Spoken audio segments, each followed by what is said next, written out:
तो दोस्तों आज का एपिसोड यहीं समाप्त होता है। हम मिलते हैं आपसे अगले एपिसोड में, तब तक के लिए नमस्कार। अरे भाई वीडियो अभी चालू हुई है। नमस्कार दोस्तों, मैं हूं आनंद और आप सभी का स्वागत है डेली मीम एनालिसिस में, जहां हम मीम्स का एनालिसिस करते हैं और आप सभी को बताते हैं कि मीमर उस मीम के अंदर आखिर कहना क्या चाहता है, उसका ट्रू मीनिंग क्या है। तो चलिए आज के एपिसोड का पहला मीम ले लेते हैं।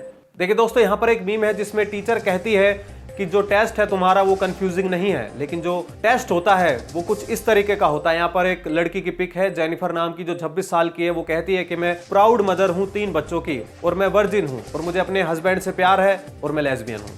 वो सारी चीजें है लेकिन नहीं भी है, यानी उसके 3 बच्चे हैं लेकिन वो वर्जिन है। और वो कहती है मैं अपने पति से प्यार करती हूँ, लेकिन वो लेस्बियन है। लेस्बियन होकर पति से प्यार कैसे करेगी? और अगर वर्जिन है तो 3 बच्चे पैदा कैसे होंगे? तो यहाँ पर जो कंफ्यूजन है उसको कंपेयर किया गया है आपके टेस्ट से।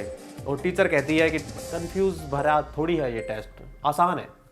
नहीं होता वो आसान, वो ऐसा होता है जैसा कि यहाँ पर इस लड़की ने अपने बायो में डाल रखा है। So confusing. चलिए अब हम अगला मीम देख लेते हैं। देखिए दोस्तों, जब मीमर से ये पूछा जाता है कि तुम्हें बच्चे क्यों नहीं चाहिए, तो मीमर का जवाब ये होता है। यहाँ पर पावरपफ गर्ल्स के एपिसोड का एक टेम्पलेट यूज किया गया है, जिसमें वो एक लड़की होती है, वो पावरपफ गर्ल बनना चाहती है और उसका बाप बड़ा अमीर होता है, उसको पैसे दे देता है और वो सूट वूट खरीद लेती है आयरन मैन जैसा, और पावरपफ गर्ल की तरह बन जाती है। लेकिन एपिसोड के लास्ट में वो उसका ये सब टूट फूट जाता है और फिर उसे रियलाइज होता है कि मैंने ये सब गलत किया, और फिर इनकी दुश्मनी चलती है पावरपफ गर्ल से। तो यहाँ पर जो मीमर है उसने यही दिखाया है कि मुझे सिर्फ पैसे से प्यार है, बच्चों से मुझे कुछ नहीं लेना देना। चलिए अब हम आगे बढ़ते हैं। एक दोस्तों, यहाँ पर एनिमे का टेम्पलेट का यूज किया गया है, जिसमें एक लड़की एक लड़के का पीछा कर रही होती है।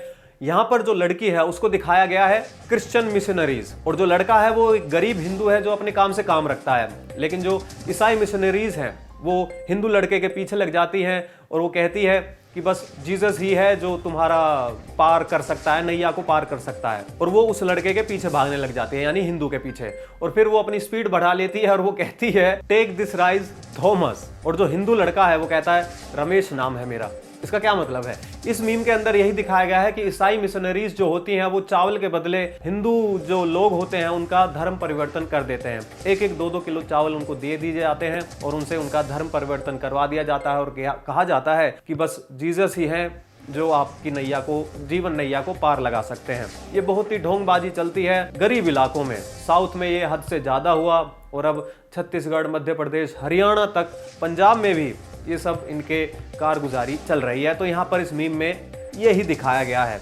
चलिए अब हम आगे बढ़ते हैं। देखिए दोस्तों, अगला मीम आया है जिसमें एक लड़की कहती है उस लड़के से शादी करो जो तुम्हें मेल करे, अगर मैं उसको ब्लॉक कर दूं तो। और जो नीचे एक लड़का है उसने उसका रिप्लाई दिया है कि दोस्तों ऐसी लड़की से शादी करो जो ऐसे स्टूपिड गेम ना खेलती हो। सही बात है। क्या मतलब ब्लॉक करके फिर उसको ईमेल करे और फिर उससे शादी कर ले? क्या बकवास है ये सब। ऐसे गेम खेलने वाली लड़की के साथ कौन शादी करना चाहेगा? करना भी मत। चलिए अब हम आगे बढ़ते हैं। देखिए दोस्तों, यहाँ पर टीचर कहती है अपने स्टूडेंट से कि कल तुम क्यों एब्सेंट थे, और नीचे एक टेम्पलेट है जिसमें एक आदमी को मार देता है, और वहां पर नीचे लिखा हुआ है रैंडम रिलेटिव। इसका क्या मतलब है? इसका मतलब ये है कि स्टूडेंट ने एक और रिलेटिव को मार दिया है, यानी उसने ये बहाना लगाया है कि मेरे फूफा जी की डेथ हो गई थी, या मेरी नानी मर गई थी, या मेरी चाची मर गई थी, या मेरे दूर के रिश्तेदार वाले मामा मर गए थे, या मेरे मामा के भाई मर गए थे, या भामा की जीजा मर गए थे, या जीजा की साली मर गई थी। तो ये सब बहाने बताए जाते हैं स्टूडेंट्स के द्वारा टीचर के सामने अपसेंट होने का एक कारण। तो यहाँ पर मीमर ने इस टेम्पलेट का बहुत ही बढ़िया तरीके से इस्तेमाल किया है कि मेरा कोई रिलेटिव मर गया था इसलिए मैं कल अपसेंट था। पुरानी यादें ताजा हो गई। चलिए अब हम आगे बढ़ते हैं। देखिए दोस्तों, सबसे बड़ा सस्पेंस तब आया था जब कटप्पा ने बाहुबली को मार दिया था। बाहुबली मूवी 1 में ये दिखाया गया था, तो उसको यहाँ पर मीमर ने कहा है सस्पेंस लाइट। लेकिन जो सबसे बड़ा सस्पेंस है, यानी सस्पेंस प्रो, वो दिखाया गया है हेरा फेरी मूवी 2 में से, जब अक्षय कुमार वो गन्स उठा रहे होते हैं, लास्ट का सीन है। तो वो सस्पेंस अभी तक बना हुआ है। दोस्तों, हेरा फेरी 2 का सस्पेंस 2006 से चल रहा है, यानी उसको 16 साल हो चुके हैं और अभी तक इस सस्पेंस का खुलासा नहीं हो पाया। यहाँ पर मीमर ने यही दिखाया है। तो यहाँ पर सस्पेंस लाइट, यानी जो फ़ोन के वर्जन्स आते हैं, लाइट प्रो मैक्स फलाना ढिकना, तो यहाँ पर ये यूज़ किया गया है, दोनों को मिक्स किया गया है, तो ये दिखाया गया है। चलिए अब हम आगे बढ़ते हैं। देखिए दोस्तों, अगले मीम के अंदर मीमर ने दिखाया है कि जो बॉयज होते हैं वो सर्दियों में कैसे रहते हैं और जो लड़कियां होती हैं वो कैसे कपड़े पहनकर जाती हैं पार्टीज में। तो ये रहा वो मीम। यहाँ पर अमित शाह जी बैठे हैं शॉल में और जो लड़कियां हैं वो तो बस एक साड़ी पहनी हुई है जो सिर्फ आगे से उनको ढकी हुई है, पीछे से सब खुला है। तो यही दिखाया है मीमर ने कि विंटर में तो लड़कियां ऐसे कपड़े पहनती है और लड़के ऐसे। चलिए अब हम आगे बढ़ते हैं। देखिए दोस्तों, टॉम एंड जेरी के एक एपिसोड का टेम्पलेट यूज किया गया है जिसमें दो कैट्स लड़ रहे होते हैं और वो काउबॉय स्टैंड ऑफ करते हैं। लेकिन जो यहाँ पर मीम बनाया गया है वो बनाया गया है, जो मीमर है वो मुड़ा हुआ है और पीछे से कोई दूसरा आदमी आता है जो उसे जानता है। वो पूछता है और बताओ, और जो नीचे मीमर है वो कहता है सब बढ़िया, तुम बताओ। यानी इसमें मीमर ने वो सवाल है जो और बताओ, इसको रिप्रेजेंटेशन किया है कि बहुत ही घटिया सवाल होता है और बताओ। और यहाँ पर जो मीमर है वो ये कहता है कि सब बढ़िया, तुम बताओ। उसने काउंटर किया इस सवाल को कि अब तुम्हें बताना पड़ेगा कि क्या चल रहा है या क्या बढ़िया है या क्या नहीं है। ये सब तो आपस में ये यहाँ पर मीमर ने लॉर्ड ऑफ द रिंग को ये दिखाया है कि अगर लेगोलस के पास बंदूक होती तो लॉर्ड ऑफ द रिंग सिर्फ इतने में ही खत्म हो जाती। दोस्तों, लॉर्ड ऑफ द रिंग बहुत बड़ी मूवी ट्रायलॉजी है।